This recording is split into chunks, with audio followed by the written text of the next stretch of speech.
السلام عليكم ورحمة الله وبركاته. حلقة جديدة من حلقات صفارة العميد.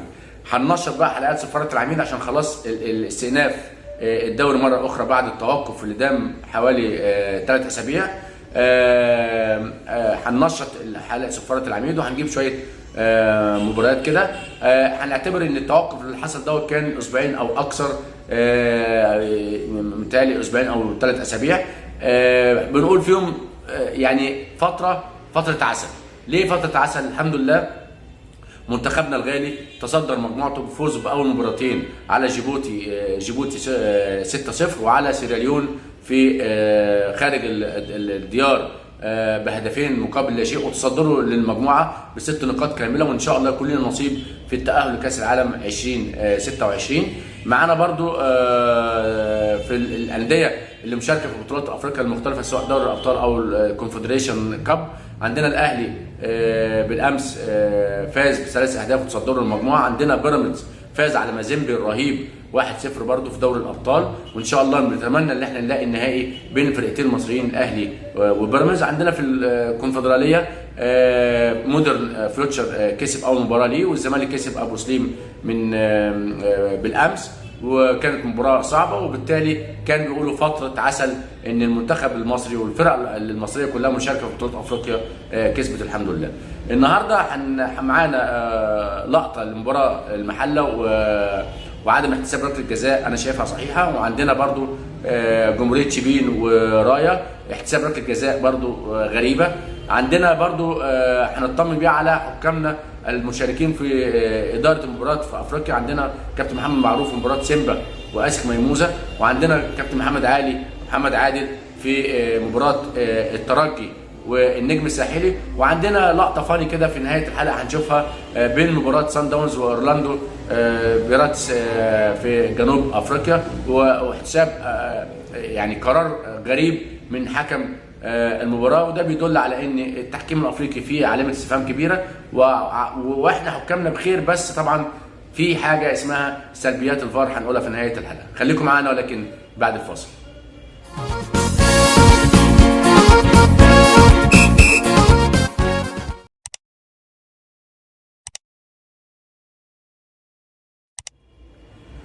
بسم الله الرحمن الرحيم، ورجعنا لكم تاني وهنبدا اول مباراه لينا جمهوريه شبين ورايو. قبل ما اتفرج اجيب الفيديو عندنا صوره هشرح لكم اللقطه الاول. كره طويله اتلعبت في داخل منطقه الجزاء. انا عاوزكم تبصوا على حارس المرمى طالع بكل سلاسه، لعب الكره بكلتا يديه او بالبوكس زي ما بيقولوا، وما احتكش باي لعيب، انما لعيب الاخر اللي هو لابس تي شيرت احمر هو يعتبر اللي داخل في حارس المرمى او داخل رامي نفسه. يعني انا لو هحتسب على اللاعب، مش هحتسب على حارس المرمى. وبعد كده معانا صوره هتبين برضو ان حارس المرمى طالع في الهواء، مفيش اي احتكاك مع اي لاعب. معانا الفيديو اهو هنشوفه. كرة اتلعبت طويله في ال 18، حارس المرمى طلع لعب الكوره بالبوكس ولم يحتك باي لعيب على الرغم من التمركز الجيد للحكم، ولكن انا شايف انها ركله جزاء يعني غير صحيحه بالمره، لان مفيش احتكاك بين الحارس وبين اي لعيب من الخصم. وفي نفس الوقت انا لو هحتسب حاجه هحتسب على اللعيب اللي هو بيطالب الحكم احتساب ركله الجزاء، لان هو داخل رامي نفسه او داخل هو اللي داخل في اللاعب اللي قدامه او داخل في حارس المرمى. فركله الجزاء غير صحيحه احتسبت في هذه المباراه من حكم المباراه على الرغم من تمركزه الجيد. عندنا صوره كمان هنشوفها اهي، شايفين اهي، بص حارس المرمى طالع براحته خالص ولعب الكوره، مفيش اي لاعب محتك معاه خالص او طالع معاه، فاي حاجه تحت مفيش. الراجل الكرة فوق، يعني لو في فيرود طالع معاه او مهاجم طالع معاه او لعيب من الخصم طالع معاه ممكن نقول في حاجه، انما اللعيب واقع على الارض هو رامي نفسه، وبالتالي ركله جزاء غير صحيحه احتسبت في هذه المباراه من حكم المباراه على الرغم من تمركزه الجيد. نيجي بعد كده هنخلص المباريات المحليه. عندنا مباراه المحله، وقبل ما نشوف الفيديو هنلاقي ان يعني انا عاوزكم تبصوا على حاجه. اتلعبت كره بينيه، المدافع ورا المهاجم ما عندوش اي فرصه انه يلعب الكوره، ما عندوش اي فرصه، وبالتالي حصلت عرقله من الخلف. انا لازم بالفيديو اللي انا شايفه ده ان ركله جزاء صحيحه لم تحتسب للمحله، تمام، وانذار لاعب المدافع، لان المدافع يعتبر عرقله من الخلف وما كانش عنده اي فرصه، ودي يعتبر هجمه واحده، واعده، فبالتالي كانت المحله تستحق ركله جزاء وانذار للمدافع. والا لو انت ما احتسبتش على الاقل كنت هتصفر صفاره متقطعه ركله حره مباشره على مهاجم محله وتديله انذار للسيميليشن او التحايل او التمثيل. ولكن عدم اعطاء انذار في هذه اللعبه بيدل على ان في عدم اقتناع ان هو ما حسبش ركله جزاء. معانا الفيديو اهو، خلي ركزوا معايا. اللعيب هيلعب بينيه، احنا جايبينها بسرعه وبعد كده هتبقى بالبطيء. تمام، انا عاوزكم تشوفوا المدافع اللي عرقل اللاعب ما عندوش اي فرصه للعب الكوره، المهاجم قدامه بحوالي متر ونص وخلاص يعتبر انفراد بالمرمى، والمدافع ما عندوش اي فرصه للعب الكره، بالتالي حصل عرقله من الخلف وكان لابد من انذار المدافع واحتساب ركله جزاء للمحله، او لو انت ما احتسبتش ركله الجزاء كان لابد من اعطاء مهاجم محله انذار للتمثيل او السيميليشن او التحايل على القانون. دي كانت مباراه المحله وطالبه بركله جزاء. عندنا بعد كده هنخش على نطمن على حكامنا المصريين. انا بعتبر ان ادائهم في المباراتين دول يعني مش عاجبني بصراحه، مش هو ده اداء محمد معروف، مش هو ده اداء محمد عادل. معانا فيديو سيمبا واسك وركله جزاء احتسبها الحكم الدولي محمد معروف المتالق في كاس العالم. يعني انا وجهه نظري طبعا، وليكم انتوا برضو بحترم وجهه نظركم جدا. معانا الفيديو اهو، هو سريع عشان خاطر حقوق النشر. شوطه من خارج ال 18 واللعيب حاط ايديه ورا ظهره، فخبطت في ايديه اللي حاططها ورا ظهره، وبالتالي غير متعمده وغير مقصوده، فبالتالي لا تحتسب ركله جزاء. الفيديو معانا سريع هنعيده تاني اهو. لعيب شايط من خارج منطقه الجزاء، اللعيب حاطط ايديه ورا ظهره ومفيش اي تعمد للعب الكوره.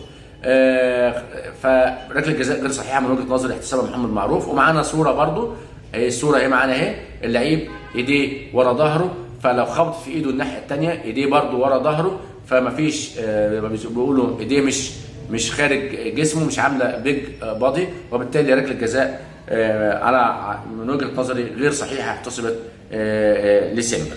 نيجي بعد كده لمباراه الترجي التونسي والنجم الساحلي، ودي كان بيديرها الحكم الدولي محمد عادل. ومعانا فيديو. انا بعتبر ان ركله الجزاء كابتن محمد عادل غير موفق بالمره في هذه المباراه، ركله جزاء غير صحيحه للترجي التونسي ضد النجم الساحلي. لاعب الترجي التونسي حتى يعني معانا الفيديو اهو، شوفوها من خلف المرمى، هتلاقي ان لاعب الترجي التونسي عمل سيميليشن، وهو اللي وقع، هو اللي رمى او عمل دايفنج، تمام، فلم يحتك به النجم الساحلي، وبالتالي ركله جزاء غير صحيحه تثبت ضد النجم الساحلي. ودي كانت الهدف الثاني بالمناسبه، يعني يعتبر ان القرار ده اثر في نتيجه المباراه، اصبح الهدف الثاني بعد ما كان 1-0 بقى 2-0. يعني كان ممكن النجم الساحلي لو ما كانش احتسبت ركله الجزاء دي كان دخل في المباراه، وكان في وقت اللي هو كان ممكن يتعادل. في لعبه ثانيه في نص الملعب برده معانا صوره ليها، ودي كابتن محمد عادل امر باستمرار اللعب ولم يحتسب فيها اي قرار. معانا صوره اهي، دي استخدام قوه زائده او بالاسترزاق، دخل في قصبه رجل لاعب الترجي التونسي، وبالتالي كان لاعب هذا اللاعب يستحق الطرد مباشره لدخوله بقوه زائده على المنافس. ودي برضو من يعني على الرغم يعني موقع، شوف مكان محمد عادل اكثر من رائع، ولكن امر باستئناف اللعب ولم يتخذ قرار بطرد اللاعب. طيب لما نيجي نشوف بقى، هي دي اللي بقول لكم عليها سلبيات الفار. اول حاجه، ازاي بطوله زي دي كبيره ما يبقاش فيها فار في دور الثمانيه اللي هو دوري المجموعات؟ دي نمره واحد. نمره اثنين، لما نيجي نشوف بقى سلبيات الفار، اما نيجي نراجع ان الحكم دلوقتي بيحسب ركله جزاء، يقول لك حتى لو غلط المهم ان انا احسبها، حتى لو غلط الفار هيرجعني، انما لو طلعت صح يبقى انا شابوه الحكم اللي هو احتسب ركله جزاء، والفار مجرد عمل له كونفرميشن. افضل لما الفار يستدعيه عشان يشوفها ويرجع يحسبها ركله جزاء. فده بقى مبدا عند الحكام، يعني الفار خلى تركيز الحكام يقل، خلى تركيز الحكام يقل، لان اعتمد اعتماد كلي على انه اذا اخذ قرار خطا فالفار هيصححه، او اذا لم يتخذ قرار فالفار هيجيبه عشان يحسبوا. طبعا في المباريات اللي زي دي ما فيهاش فار، وبالتالي اللي زي ما بيقولوا ايه الهيستوري بتاع الحكم لسه واخد على انه بيحكم بفار، وبالدليل على كده ان هو احتسب ركله جزاء وهميه في مباراه الترجي. انا ما اعتقد محمد عادل مستواه كان افضل من كده قبل الفار. انا ما بحسبش ركله جزاء الا اذا كنت واثق منها مليون في الميه.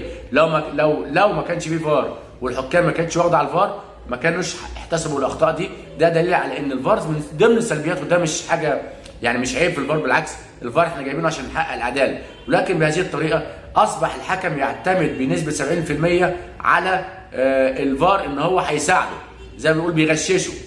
تمام؟ زي ما بقول بيغششه ان هو القرار لو ما خدهوش الفار بيجيبه وبيروح يحسبه، او لو خد قرار خطا. يعني في دماغ محمد عادل ان هو لو القرار ده خاطئ الفار هيجيبه ويرجع وما يحسبش ركله الجزاء، ولكن طبعا هو نسي خالص ان مفيش فار، وبالتالي ما كانش اكثر حرصا اللي هو يبقى واثق مليون في المية قبل اتخاذ القرار. دي انا بعتبرها من سلبيات الفار، ولكن دي حكامنا المصريين افضل بكتير من حكام كتير، وبالدليل على كده معانا فيديو في قمه زي ما بيقولوا ايه يعني في قمه الضحك.